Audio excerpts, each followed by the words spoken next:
আর কোনো বিকল্প নেই এবং সম্ভাব্য তারিখ তো সবাই বলছে যে 12ই ফেব্রুয়ারি, না 11 তারিখে সম্ভবত বৃহস্পতিবার তফসিল ঘোষণা করা হবে। এখন বিএনপি তার নির্বাচনের জন্য 40% এফোর্ট দিতে পারছে, কিন্তু 80% দিতে পারছে না বা 90% দিতে পারছে না। যেহেতু নির্বাচন একটা ক্ষমতার একটা বিষয় আছে, সুতরাং বড় রাজনৈতিক দলগুলো শক্তি বাড়াচ্ছে যাতে তার আসন প্রাপ্তির সংখ্যাটা বাড়ে এবং ক্ষমতায় যাওয়াটা নিশ্চিত হয়।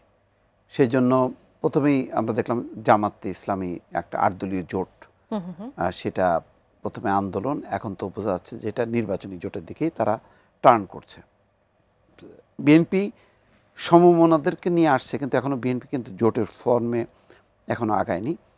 তারা বলছে যে তারা জাতীয় সরকার করবে, কিন্তু একই সঙ্গে তারা আবার শরিকদের জন্য আসনও রেখেছে। এখন বিএনপির নেতৃত্বে কি জোট হবে নাকি একটা সমমনাদের একটা সমঝোতার ভিত্তিতে নির্বাচন হবে, এটা এখনও পরিষ্কার না।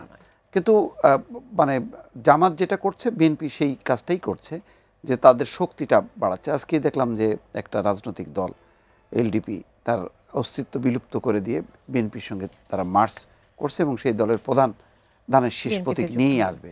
কারণ ধানের শীষ প্রতীকটা এখন গুরুত্বপূর্ণ এই কারণে যে এলডিপির যে মার্কা, ওই মার্কা নিয়ে সে তার নির্বাচনে সে টিকতে পারবে না। সেই কারণে সে সহজ পথটা বেছে নিছে, ধানের শীষও নিল, দলটাও মার্চ করলো। অবশ্য এই যে যার কথা বলছি তিনি অনেক আগে থেকে তার ব্যাকগ্রাউন্ডটাই বিএনপি, সুতরাং আসলে বিএনপি থেকে আলাদা কোনো রাজনীতি তিনি করেন না। এরকম 12 দলীয় জোটের বেশ আরও একটা দল আছে যে তারা একই মনা, সুতরাং তারা এক দল হয়ে যাওয়াটাই মানে সমীচীন।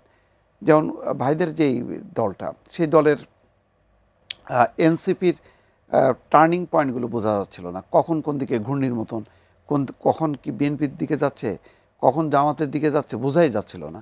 এখন তারা একটা শেপ নিয়েছে যে অন্তত তারা একটা দুইটা অভিজ্ঞ রাজনীতিক দল বা ব্যক্তি আমি বলবো, যে তাদের সাথে নিয়ে যখন রাজনীতি করছে তখন তারা বোঝা যাচ্ছে যে এখন তারা ম্যাচুরিটিটা শো করছে, যে তারা যদি কারোর সাথে জোটও করে, জোট নিয়েই হয়তো তারা ভোট করবে, কিন্তু যদি নাও হয় তাহলে তারা ওই যে লম্বা দীর্ঘমেয়াদী রাজনীতির কথাটা চিন্তা করতেছে। আমরা কেউ দীর্ঘমেয়াদী রাজনীতির কথা চিন্তা করি না। এখন বলতে পারেন যে তাহলে এই সংস্কার, এই আলোচনাগুলো আরও কি লম্বা সময় চলা উচিত ছিল কিনা। এই ক্ষেত্রে আমি বলি যে আগে আপনাকে নির্বাচিত একটা সরকার, যেভাবে হোক না কেন, আপনি ক্ষমতার একটা পরিবর্তন দরকার। এই অনির্বাচিত অবস্থায় থেকে গোল টেবিলে বসে লম্বা আলোচনা করাটা অনেক বিপজ্জনক, কারণ যে অবস্থায় একটা পরিবর্তন হয়েছে, সেই পরিবর্তনটার যদি একটা শাসনতান্ত্রিক ভিত্তিটা দ্রুত না দেয়া যায়, তাহলে অনেকগুলো অপশক্তি এখানে পেয়ে বসতে পারে এবং একটা বিপদ ঘটাতে পারে।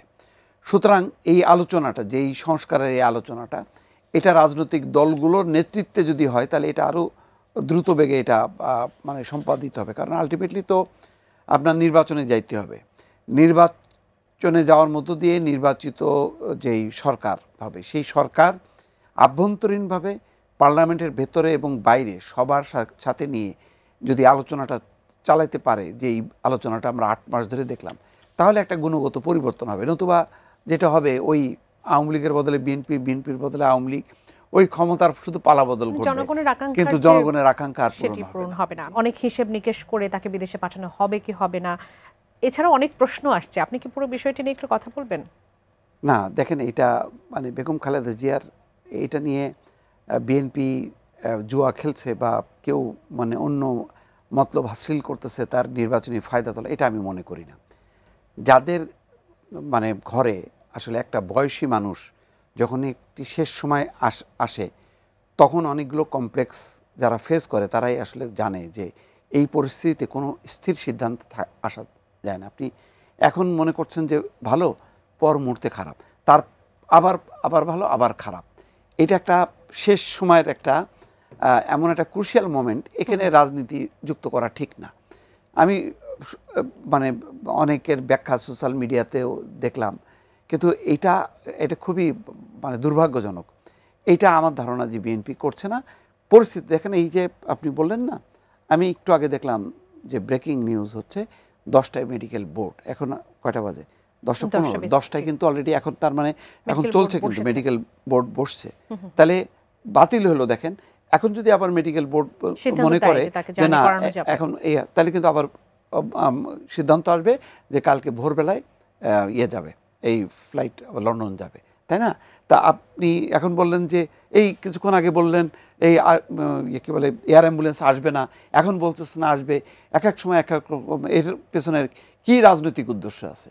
আমরা রাজনৈতিক উদ্দেশ্য কেন সে তো মানুষ, তো বেগম খালেদা জিয়া তার শেষ তাকে তার যে অবস্থা বর্তমানে সেটি নিয়ে রাজনীতির উপর কোনো প্রভাব পড়ছে কিনা আপনি কি রাজনীতির মানে বিএনপি তো একটা, তাদের এত বড় একজন নেত্রী, এবং এরকম বাংলাদেশে তো দুইজনই নেত্রী ছিলেন, শেখ হাসিনা এবং খালেদা জিয়া। তো শেখ হাসিনা তো এটা একটা মানে কি বলে গন কেস বলা যায় আপাতত। এখন বেগম খালেদা জিয়া, যার রাজনীতির ত্যাগ তিতিক্ষা একটা বিশাল একটা অধ্যায়, এবং বিএনপির রাজনীতি বেগম খালেদা জিয়াকে দিয়ে আবর্তিত, এখনও বেগম খালেদা জিয়ার নামে আসলে বিএনপি। তো সেই নেত্রীর এরকম একটা অবস্থা, দল তো রীতিমতো দিগ্ভ্রান্ত, তার নির্বাচনী প্রস্তুতিটা তারা নিতে পারছে না। তার মধ্যেও কিন্তু আপ্রাণ চেষ্টা করতেছে যে দলের যেই বিভিন্ন আসনগুলো 36টা আসন ডিক্লেয়ার করলো এই অবস্থার মধ্যে, এবং জোটের জন্য শরিকদের জন্য যে আসন বরাদ্দ যোগদান, এই কাজগুলো করছে, কিন্তু না পড়ে সেজন্য তারা চেষ্টা করছে। কিন্তু আমি বলবো না যে মানে এটার মনে করেন এখন বিএনপি তার নির্বাচনের জন্য 40% এফোর্ট দিতে পারছে, কিন্তু 80% দিতে পারছে না, বা 90% দিতে পারছে না। 11 তারিখে সম্ভবত বৃহস্পতিবার তফসিল ঘোষণা করা হবে। এটা তো মোটামুটি ডিক্লেয়ার, যখন কি এটা তো অগ্রগতি যে রেকর্ড করা হবে। ফলে নির্বাচন কেন্দ্রিক অনিশ্চয়তা আমি দেখি না। এটা দেখেন সব নির্বাচনের আগেই, বিগত দ্বাদশ জাতীয় সংসদ নির্বাচন আমরা মনে করছিলাম যে এই যে স্যাংশন আসবে আসবে, হবে না হবে না হবে না হবে না করতে করতে কিন্তু হয়ে গেল। এখনও কিন্তু সেরকম একটা অবস্থা, এটাও যদিও তার রূপটা ভিন্ন, যে এখন কি হবে, ভারত কি হইতে দেবে, আওয়ামী লীগকে এটা বাধা দেবে, কি হবে, আভ্যন্তরীণভাবে কেউ চাচ্ছে কেউ চাচ্ছে না, এরকম অবস্থা কিনা। বিএনপির দিকে একটা ইঙ্গিত আছে যে বিএনপি এখন আবার পিছিয়ে আসছে বেগম খালেদা জিয়ার কারণে, তারা এখন আর নির্বাচন চায় না, সেই ইঙ্গিতটাও কিন্তু জামাতের পক্ষ থেকে আমরা দেখলাম বলা হচ্ছে।